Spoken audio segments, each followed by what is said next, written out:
Hi, everybody. Welcome to another episode of Pretty Lies and Alibis. I'm Gigi. Fruit Loop. What you know this Friday? I know that. Did you know that your nostrils work one at a time? No, see, I'm sitting here See? right now trying to I know. sniff. That's what I did. That's what I did. I mean, I'm kind of stuffy, so this is not the best time for me to test this out. So Yeah. It's like a nasal cycle is what it's called. that's weird.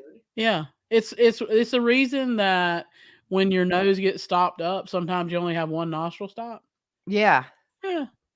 I was Well, like, I never knew that. It's like a cycle. there you go. Your useless See? fact of the day. It's gonna be on Jeopardy one day and you're gonna know. There, because you told me. Yeah. It's really Exactly. crazy if you think about what our bodies do and how it repairs itself, and it's a trip, especially with my aunt being sick. You see all this stuff and what the body can withstand and how it regenerates stuff. It's a trip. Yeah. Yep. That's a discussion for a whole other podcast, like in general, a medical one. So we won't go there. We want to give a shout out to Two Cool T-shirt quilts. Go to twocooltshirtquilts.com/pretty lies and alibis. Check out what Andrea and crew can do with all your t-shirts that you're just stuffing your drawers with and not wearing, because I know y'all all do that. Go to twocooltshirtquilts.com/pretty lies and alibis. She'll know we sent you. What can they do, Fruit Loop? They can take your t-shirts and make them into a quilt that is too cool. Yes, they can. So yeah, it's Yeah, Friday. yes, Friday. We had a cool live last night. It was so much fun. Like, I had a blast. I really did. It's been a crazy week again. You know how it is when somebody's really, really sick. In fact, I just got home to do this. I'm heading right back up. Going to hang out with her until about 9 o'clock. Let her husband go home and get some rest. Thank you guys for all your positive vibes. We had one test today that we've been waiting on, and it came out good. So we're just trying to check things off the list to find out why she's staying septic. So, Sitting at um, the hospital is you do nothing, but it's the most tiring thing you ever do. it is, and the chairs, it's like they're designed to make you not wanna sit there, and my back Yeah. is killing me and all Yep. that stuff, but we throw on the, Game Show Network and we battle. So, it's not all too bad, except for, like, today she'll be really, sleepy because they had to put her out for, like, 10 minutes to do this little test. So anyways, we are gonna finish up this arrest affidavit today because, we thought that the Curtis Reeves trial was starting today, but it's not. It's gonna be Monday. So we're going to get this out of the way, be done with it. And then Monday, we will start that trial. There was another one. It's really hard. There's one that started, I believe, today. It is a potential serial killer. I think maybe 3 victims or so, but it seems like our listeners were more interested in the Reeves trial. So we're going to cover that. And Sherlock is at the door meowing, but he can stay out there. So, all Yeah. right. So we're gonna yeah. Last I saw him, he was chasing a dog up the street. Sweet. Yep. So we're gonna get started. This next interview with the FBI was conducted April 5th of last year, 2021. And they start showing Barry proof of the affair, like some messages, some selfies that Suzanne had sent, and that sort of thing. And he said mentally he's just confused. He didn't know if it was a fair way for him to think. And when they asked what he meant, he said he doesn't think about her the same way he did before he found out about the affair. He said he was never unfaithful and he wanted to blame the affair on her cancer, her chemo, her drugs, alcohol. He said he doesn't think the girls would have talked to her if they would have found out she had an affair. And I probably could see that. These girls really seem like daddy's girls. And I mean, okay, a lot of girls are, but yeah, I'm sure that was tough for them in the midst of all this to find that out. And that might have really solidified their support for their dad too. You know what I'm saying? Yeah. So the agents tell Barry that they're also concerned about this end of life planning steps that he's doing, including selling off the assets and his statement saying he won't be around anymore, and also his weight loss. They say his behavior with Shoshana is concerning. She is somebody that he has been with. I don't know if he's still with her, but just a few months after Suzanne was missing, he started hanging out with this chick. and they have pictures of them together at Antlers Hotel. And Barry says she's special to him, but it's not sexual. He says they met October 25th, and he said she was an answered prayer of asking God to give him something. He says the girls know about her, and he stays late at night sometimes, but they're helping each other, and that's all. We put helping in air quotes. He says the selling of the assets is to get him out of there. And they tell Barry they're trying to fill in the gaps and complete this investigation. And Barry asks again if they'll clear him when they do so he can start healing and move on. They show Barry the list that Suzanne made as reasons to leave him and asked if she ever went through that list with him. And he said no, but it's something she would throw in his face when she was accusing him of doing something. They show Barry the line where she says, I can't be healthy and stay in this relationship. And also what was said on the recording pin where she said he controls her eating habits and what she wears. And Barry said he never controlled her like that. He said when her cancer returned, she blamed it on him from the stress he was causing her. He said he thinks that. Oh, go ahead. Sorry. My thing here is why would she lie? What Yeah. is she gaining from making that statement? Like, And right. for And I think the big thing too is, as far as I can tell, these notes were not shared with anybody. And that's why I think they're really valid, because yeah, you can tell your friends one thing, you can tell your lover one thing, but when you're writing notes on your iPhone that you're just storing on there, yeah, I mean, why would you sit there and lie about the relationship in a document that's on your phone? yeah. I mean, he has everything to gain from not telling the truth now, Right. but there's no reason for her to lie. And look, I mean, honestly, no marriage is perfect, and it's a 50-50 thing when a marriage breaks down for the most part. There are instances where you have an unsuspecting spouse and the other one just royally screws everything up. But at the same time, Barry's not going to admit to his faults in this marriage because it's going to make him look bad. She's gone, she's missing, and he's kind of their prime suspect at this point. So Yeah, it's just, but it's true. Everything that they put before him, you know, he has an excuse. There is an explanation for everything with Barry. And that just, to me, that raises a lot of red flags. yeah, None of them, I really haven't seen him say, yeah, you know what? I wasn't the best husband. Even if he didn't cheat, how you treat somebody that's 90% of your marriage. Do you yeah, respect them? Are they an equal? That kind of thing. Really seems to me like, as the sole breadwinner, he held that over her head. Everything we yeah, have is because of me. yeah, Even though he's having to borrow money from her family because he can't pay some payments he owes. yeah. Anyways, um, he said he thinks that was her putting friction in the marriage since she had a lover. And he said after the "it's over" text, he was trying to control his hurt heart. He said he couldn't get in her head that he was not cheating. So Barry says her distance from him makes sense now that he knows she was in love with someone else. The agents ask if he had figured out who her lover was, and he says he still doesn't know who he is. He wants to know, but he's afraid he would do something he would regret. Not kill him, but punch him hard. They asked Barry if his cameras around the house could have caught him chasing chipmunks, and he said the cameras were in the safe, and he didn't think any were running, but agents took everything from the safe. My thought on that is if it's a camera system with DVR, so a lot of your camera systems have DVRs, so the DVRs are in a different area, and that's what the camera backs up to, or like the blink cameras. I mean, maybe he had the cameras. I don't know why you would store the cameras in the safe though.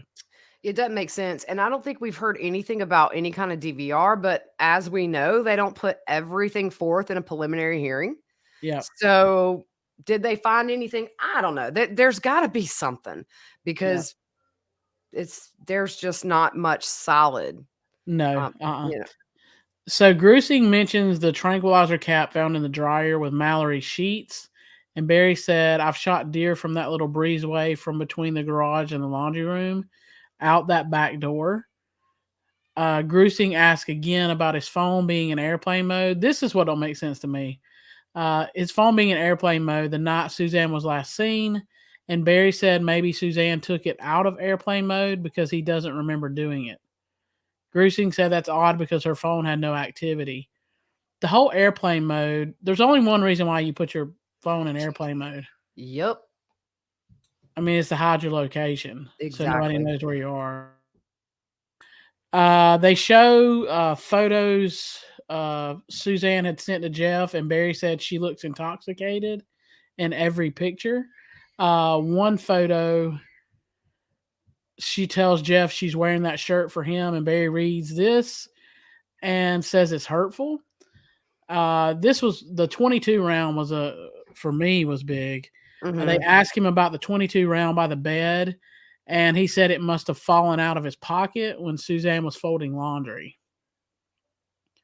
He's got an excuse for everything. Everything, there is an Yeah, excuse. I yeah. mean, not and the excuses have nothing to do with him. No, It's no. just, like, I'm saying it's everybody else's fault but mine. Yeah. Now this next one was huge for me too. They also show him a photo of the damaged door frame from the master bedroom, and Barry said he had no idea where that came from. Yeah, Okay. right. I've Even if watched. it happened 3 months ago, you're gonna know that your door frame is damaged. Yeah, They have a teenager living at home. If they can't shut their door, yeah. you know what So I'm I watched saying? a. Oh yeah, I watched a couple of guys, and I forget their names. Forgive me. I think it's Ron.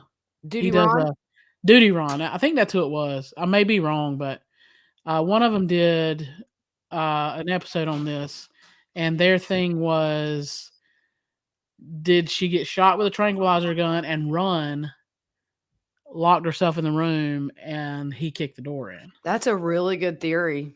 I mean, why else? Yeah. I mean, I can tell you, my dad had to break in our house, and he kicked our front door in, and he messed around the door. I can tell you how that got there. Like I know how it happened. Right, that's what I'm saying. So even if this didn't happen the day she disappears, I mean, you would know she would say, "Hey, look, something happened to the door frame." It takes a lot of force to Oh do yeah, what that door frame looked like. There's a picture of it in the arrest affidavit. It's messed up. yeah, yeah. So he denies chasing Suzanne at the resort in Mexico. When he asked to see her phone, but he says he may have walked behind her. They ask again about the night she went missing. He said they split the steak because she never eats a full meal. He then says he thinks he laid out with her, and he isn't sure when he started shooting chipmunks. Okay, this was in the evening, right? Well, yeah, I mean, they just Afternoon? yeah, so I guess they asked about the evening, but then he started talking about earlier in that day. Yeah. So Grusing said he couldn't have cooked steak because his truck doors were opening and closing. Barry says he was doing both at the same time. Dude, you gonna burn them steaks? He says his lack of recollection may be from emotional trauma. They asked why his airplane mode was activated at 4:32 a.m. Mother's Day morning, and Barry said maybe Suzanne got up and turned it on and went back to bed.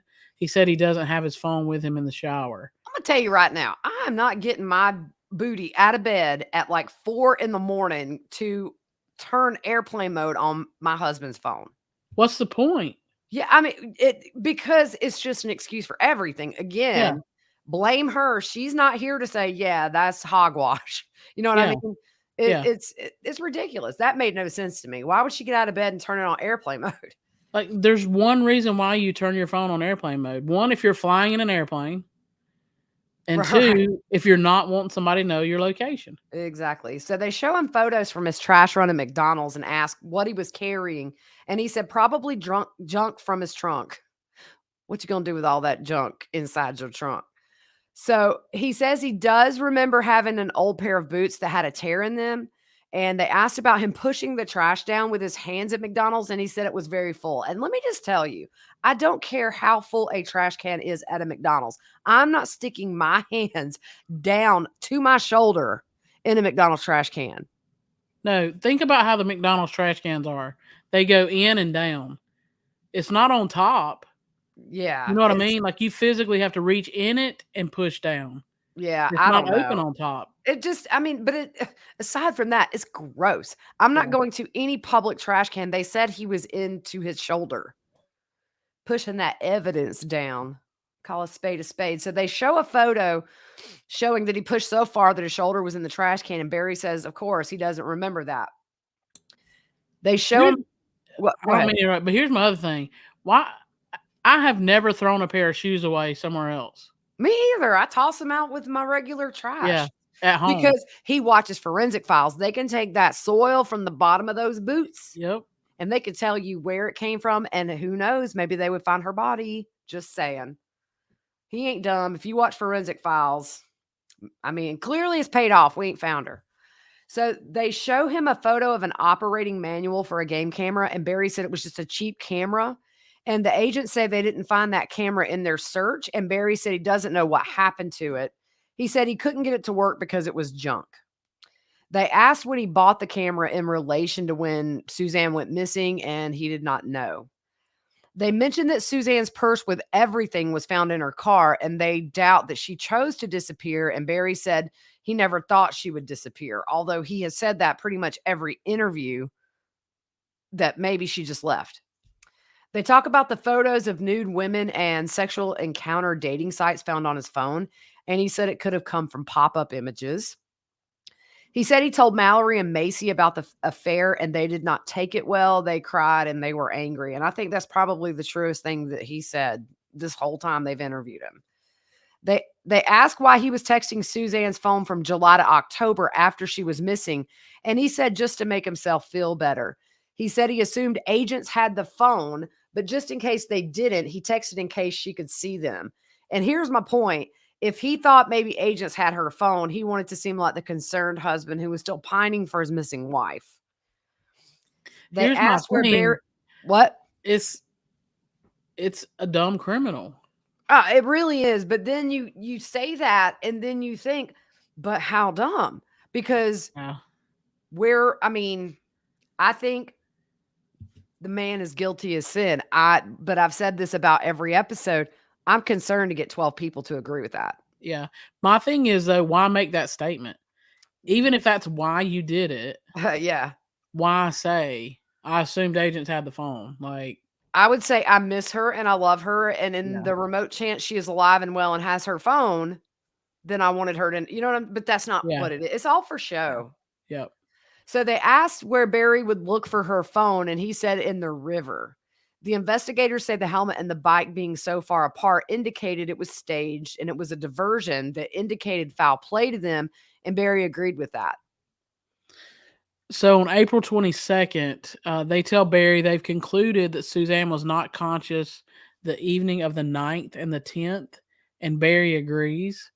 He admitted to disposing of the tranquilizers and confirmed his last time around her she was lightly snoring.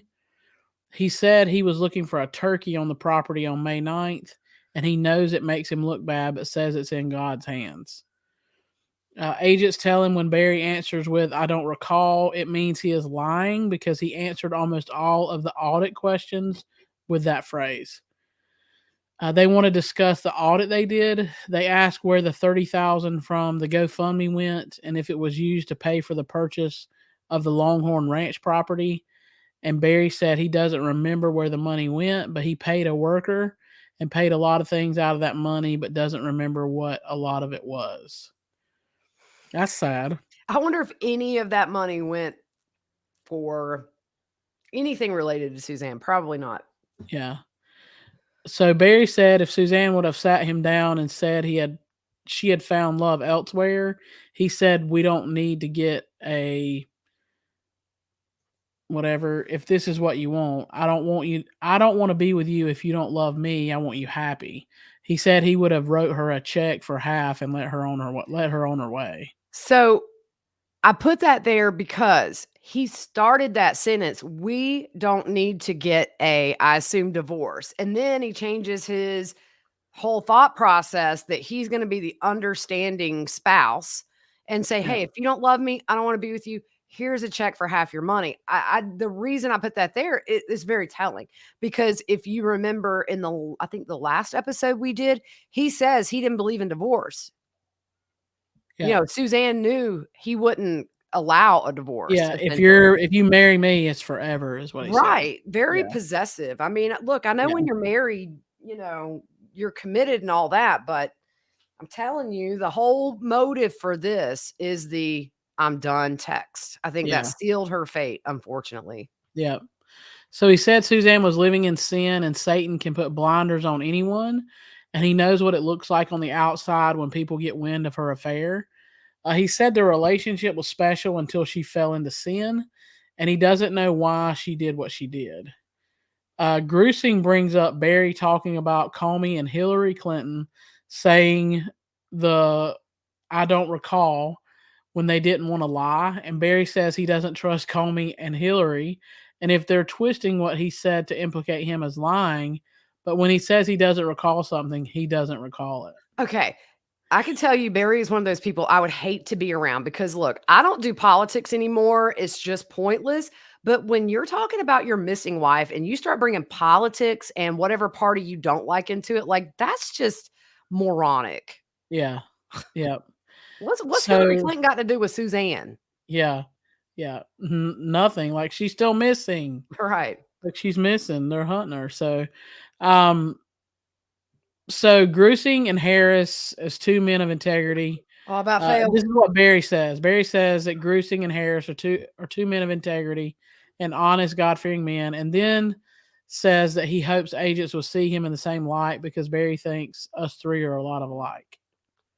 He's No, just buttering their little butts. yeah, really, So Barry's purchase of the VPN, Barry deleting calls from his call logs, why Barry initially thought his big argument with Suzanne was on Friday, evidence through the messages sent to Jeff of other arguments, which was daily the week she went missing, how long Suzanne was distant and unloving, and if Barry and Suzanne were separate on Wednesday and Friday evenings based on their cell phones, discrepancies in his calls to Gene Mormon, evidence pointing to Barry sending the Facebook friend request on Friday night, Barry's phone functions involving passwords, um, and the multiple airplane mode functions on Barry's phone.